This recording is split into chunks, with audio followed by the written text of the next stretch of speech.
আলাইকুম সুপ্রিয় শিক্ষার্থীবৃন্দরা, আশা করি তোমরা ভালো আছো। শিক্ষার্থী বন্ধুরা, তোমাদের 2025 সালে তৃতীয় শ্রেণীর বিজ্ঞান বইয়ের তৃতীয় অধ্যায়ের ছকগুলো আজকে আমরা পড়ব। শিক্ষার্থী বন্ধুরা দেখো, তোমাদের তৃতীয় অধ্যায়ে রয়েছে সুস্বাস্থ্যের জন্য খাদ্য। এই অধ্যায়তে আমাদেরকে এটাই বোঝানো হয়েছে যে আমরা আমাদের সুস্বাস্থ্যের জন্য কোন কোন খাবারের প্রয়োজন, আর কোন খাবারটা কোন উৎস থেকে আসে, উদ্ভিদ থেকে আসে না প্রাণী থেকে আসে, কোন কোন খাবারগুলো আমরা উদ্ভিদ থেকে পাই আর কোন কোন খাবারগুলো আমরা প্রাণী থেকে পাই। তাহলে দেখো, এখানে একটি ছক রয়েছে যে উদ্ভিদ থেকে পাওয়া খাদ্য আর প্রাণী থেকে পাওয়া খাদ্য। উদ্ভিদ থেকে পাওয়া খাদ্যগুলো হচ্ছে কাঁঠাল, জাম, বেল, কলা, পেঁপে, আম, পুঁইশাক, লাল শাক। আর প্রাণী থেকে পাওয়া খাদ্য হচ্ছে দুধ, ডিম, মাংস, মাছ, পনির। এরপরে দেখো, এখানে আমরা অসংখ্য খাদ্যের ছবি দেখতে পাচ্ছি। এখানে উদ্ভিদ এবং প্রাণী উভয় শ্রেণীর খাদ্যই এখানে রয়েছে, আর এই খাদ্যগুলো আমাদের সুস্বাস্থ্যের জন্য খুবই উপকারী। খাদ্যের উৎস সম্পর্কে আরও কিছু জানি। দেখো, উদ্ভিদ থেকে পাওয়া খাদ্যের মধ্যে রয়েছে ভাত, রুটি, ডাল, সবজি, ফল ইত্যাদি। আবার মাছ, মাংস, ডিম ইত্যাদি আসে প্রাণী থেকে।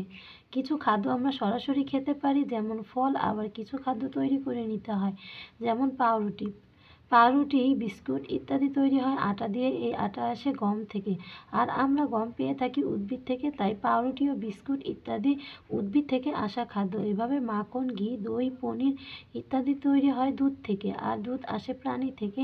তাই এই খাবারগুলোর উৎস প্রাণী। এরপরে দেখো, মৌসুমি ফল। আমাদের দেশে বিভিন্ন ঋতুতে কি কি ফল পাওয়া যায়। তারপর খাতার নিচে ছকের মতো করে একটি খাতায় নিচের ছকের মতো করে একটি ছক তৈরি করি। এভাবে তোমাদের খাতায় একটি ছক তৈরি করতে বলেছে এবং কোন ঋতুতে কোন কোন ফল পাওয়া যায় সেগুলো লিখতে বলেছে ছকের ভিতরে। দেখো, গ্রীষ্মকালীন ফল আম, জাম, কাঁঠাল, বেল, লিচু। শীতকালীন ফল কমলা, আমলকি, জলপাই। 12 মাসি ফল হচ্ছে কলা, পেঁপে, নারিকেল।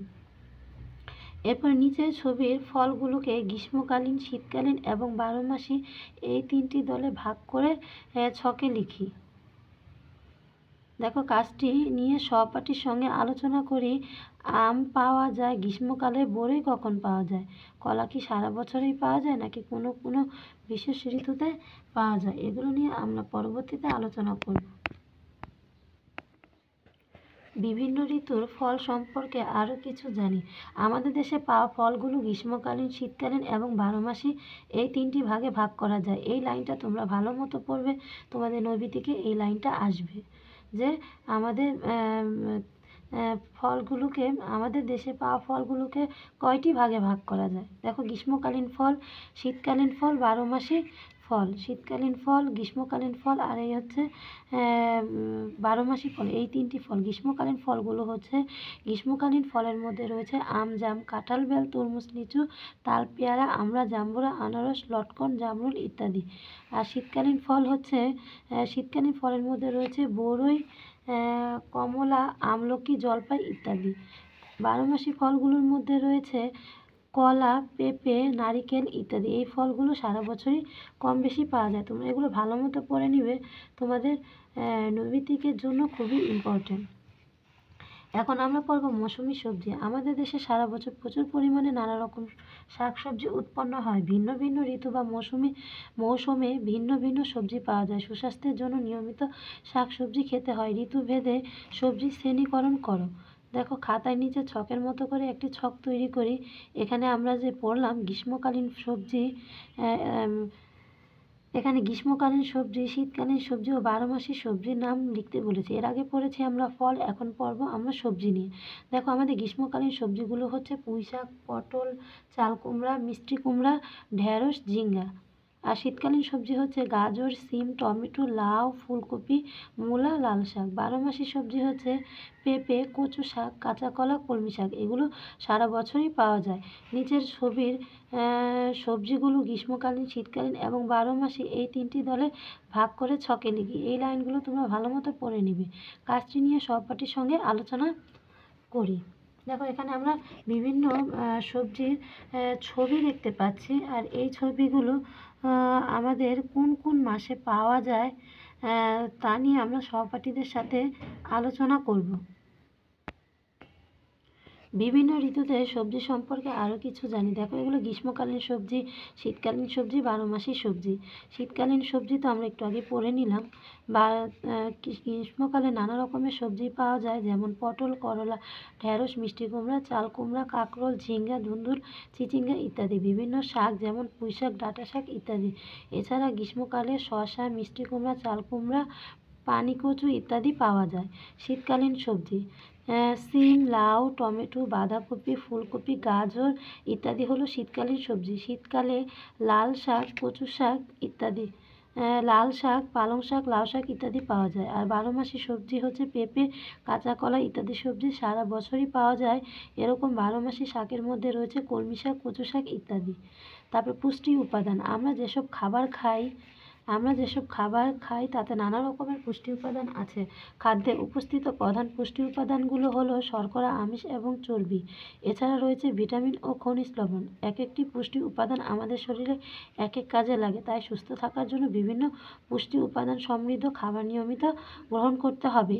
দেখো, শর্করা জাতীয় খাবারগুলো হচ্ছে খাদ্যের প্রধান উৎসগুলো হচ্ছে ভাত, চিড়া, রুটি, মুড়ি, আলু, মিষ্টি আলু ইত্যাদি। আমাদের চলাফেরা সহ কাজের জন্য প্রয়োজনীয় শক্তি আমরা শর্করা থেকে পাই। শর্করা আমাদের কী যোগায়? শক্তি যোগায়। শর্করা এই কয়েকটি শ্রেণীর খাবার খেলে আমাদের শরীরে শক্তি বৃদ্ধি পায়। আমিষ মাছ, মাংস, ডাল, সিমের বিচি, ডিমের সাদা অংশ ইত্যাদি থেকে আমিষ থাকে। আমাদের দেহের গঠন ও ক্ষয়পূরণের জন্য আমিষ প্রয়োজন। চর্বি বা তেল, বাদাম, দুধ, মাখন, ঘি, পনির ইত্যাদি খাদ্যে প্রচুর পরিমাণে চর্বি বা তেল রয়েছে। এছাড়া কিছু উদ্ভিদ থেকে তেল পাওয়া যায়, যেমন তিল, তিসি, সরিষা, নারিকেল, জলপাই, সূর্যমুখী, সয়াবিন ইত্যাদি। শর্করার মতো চর্বি বা তেলও আমাদের শক্তি দেয়। চর্বি আমাদের দেহের সৌন্দর্য বৃদ্ধি করে। শরীরে কিছু পুষ্টি উপাদান ও ভিটামিন শোষণ হওয়ার জন্য চর্বির প্রয়োজন। আমরা যে শাক সবজিগুলো রান্না করি, এতে যে ভিটামিনগুলো রয়েছে এগুলো আমাদের শরীরে প্রবেশ করার জন্য আমাদের ওগুলো তৈরি করার সময় তেল বা চর্বি জাতীয় খাবার দিতে হবে, তবেই এর থেকে যে প্রয়োজনীয় ভিটামিনগুলো রয়েছে এগুলো আমাদের শরীরে প্রবেশ করবে। তাহলে চর্বি বা তেল আমাদের জন্য খুবই প্রয়োজনীয়। এরপরে দেখো, ভিটামিন ও খনিজ লবণ। ফল ও শাকসবজি থেকে আমরা ভিটামিন ও খনিজ লবণ পাই। ভিটামিন ও খনিজ লবণ আমাদের কর্মক্ষম ও সুস্থ রাখে, রোগ প্রতিরোধ ক্ষমতা বৃদ্ধি করে। ভিটামিনের অভাব শরীরে বিভিন্ন ধরনের রোগ হয়, যেমন রাতকানা রোগ। এই রোগ হলে মানুষ রাতে কম দেখতে পায়। এই যে শাকসবজি, ফলমূল আছে, এগুলো খেলে আমাদের শরীরে বিভিন্ন ভিটামিন ও খনিজ লবণ প্রবেশ করে। এগুলো থেকে আমরা ভিটামিন ও খনিজ লবণ পাই, যেগুলো আমাদের শরীরে বিভিন্ন ভিটামিনের চাহিদা পূরণ করে, আমাদের শরীর থেকে রোগ প্রতিরোধ ক্ষমতা আরও বৃদ্ধি করে দেয় এবং সকল রোগকে দূর করে দেয়। পানি শরীরে পুষ্টি উপাদান নয়। পানি সরাসরি পুষ্টি উপাদান নয়। মানে কি, পানিতে কোনো পুষ্টি উপাদান নেই, তবে শরীরে বিভিন্ন কাজের জন্য পানির প্রয়োজন। খাদ্য হজম থেকে দেহ পুষ্টি উপাদান শোষণের জন্য পর্যাপ্ত পরিমাণে বিশুদ্ধ পানি পান করা প্রয়োজন। পানির মাধ্যমে শরীর থেকে ক্ষতিকর পদার্থ যেমন ঘাম ও মূত্র আকারে বের হয়ে আসে। তার মানে কি, আমরা যে খাবারগুলো খাই তার মধ্যে যে পুষ্টি উপাদানগুলো রয়েছে এগুলো আমাদের শরীরে প্রবেশ করানোর জন্য এবং হজম করানোর জন্য আমাদের কিসের দরকার? পানির প্রয়োজন। তাই আমাদের পানি পান করা খুবই জরুরি, কিন্তু পানির ভিতরে কোনো পুষ্টি উপাদান নেই। পুষ্টি উপাদান খাবারের নাম: শর্করা, ভাত, রুটি, আলু, চিড়া, মুড়ি। আমিষ মাছ, মাংস, ডাল, সিমের বিচি।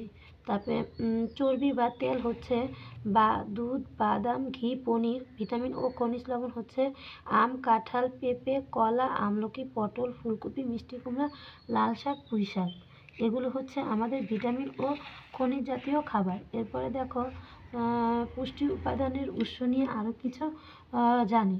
প্রতিটি পুষ্টি উপাদানের প্রধান উৎস হিসেবে আমরা খাবারের নাম জেনেছি, তবে একই খাবারের মধ্যে একাধিক পুষ্টি উপাদানও থাকতে পারে। যেমন দুধ এমন একটি খাবার যাতে শর্করা, আমিষ, চর্বি, ভিটামিন, লবণ ও পানি ইত্যাদি সবকটি উপাদান আছে। ডিমের সাদা অংশে আমিষ আর কুসুম চর্বি জাতীয় পদার্থ। মিষ্টি ফল যেমন কলা বা পাকা আম বা কাঁঠাল ভিটামিন ও খনিজ লবণ ছাড়াও শর্করা থাকে।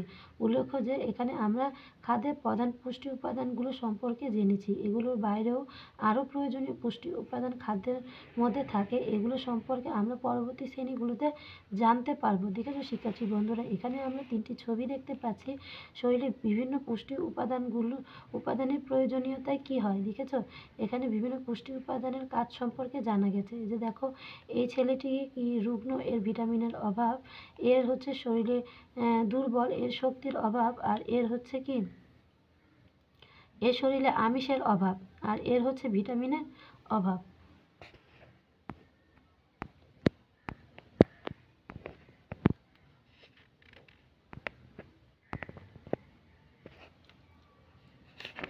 দেখো শিক্ষার্থী বন্ধুরা, আমাদের পরবর্তী পৃষ্ঠায় কি বলেছে, আগের পৃষ্ঠার ছবিগুলো দেখে আর কি সমস্যা আছে লক্ষ্য করি, তাদের কী ধরনের খাদ্য গ্রহণ করা উচিত তার ছকে লিখি। দেখো এখানে আমাদের একটি ছক লিখতে বলেছে। প্রথম ছবি, সে কাজে শক্তি পায় না, অধিকাংশ সময় ক্লান্ত থাকে। এই যে আমরা পরবর্তী পৃষ্ঠায় যে প্রথম ছবিটি দেখলাম, সেই ছবিতে সে কি পায় না, কাজে শক্তি পায় না, অধিকাংশ সময় ক্লান্ত থাকে, তার কিসের প্রয়োজন, শর্করার প্রয়োজন, ভাত, রুটি, আলু এগুলো খেলে সে কাজে শক্তি পাবে। দ্বিতীয় ছবি, মানে দ্বিতীয় যে আমরা একটি বাচ্চার ছবি দেখতে পেলাম, তার শরীরের গঠন সুষম নেই, মাংসপেশি ঠিকমতো গঠিত হয়নি। আমিষ, মাছ, মাংস, ডিম, তার শরীরে আমিষের অভাব, তার মাছ, মাংস, ডাল খাওয়া প্রয়োজন। তৃতীয় ছবিতে যে আমরা দেখলাম, সে রাতে দেখতে পায় না, তার রাতকানা রোগ হয়েছে, সে ঘন ঘন অসুস্থ হয়, ভিটামিন ও খনিজ লবণ, ফল ও শাকসবজির প্রয়োজন। তারপর দেখো 3 নম্বর ছকে কি বলেছে, নিচে একটি ছক দেওয়া হলো, এই ছকে বাম পাশের সঙ্গে ডান পাশের তথ্যের মিল নেই। বাম পাশের তথ্যের সাথে দাগ দিয়ে টেনে ডান পাশের তথ্যের মিল করি। পুষ্টি উপাদান আর কাজ, এখানে কিছু পুষ্টি উপাদানের নাম লিখেছে, আর এখানে সেই পুষ্টি উপাদান আমাদের শরীরে কী কী কাজে লাগে তার নাম এখানে লেখা আছে, তবে এলোমেলোভাবে দেওয়া আছে, এগুলোকে সঠিকভাবে আমাদের দাগ টেনে মিল করতে বলেছে। দেখো শর্করা আমাদের কী করে, কাজ করার শক্তি দেয়, আমিষ আমাদের শরীরে গঠন করে, চর্বি আমাদের ভিটামিন শোষণে কাজে লাগে, ভিটামিন ও খনিজ লবণ আমাদের রোগ প্রতিরোধ ক্ষমতা সৃষ্টি করে। এখন আমরা পরবর্তী ছকগুলো পড়ব শিক্ষার্থী বন্ধুরা। দেখো ভিডিওটি অনেক বড় হয়ে যাবে, আমি আর রিডিংগুলো পড়বো না, তোমরা পড়ে নিবে। আমি এখন তোমাদের ছকগুলো পড়ে শোনাই। দেখো তোমাদের 35 পৃষ্ঠায় যে ছকগুলো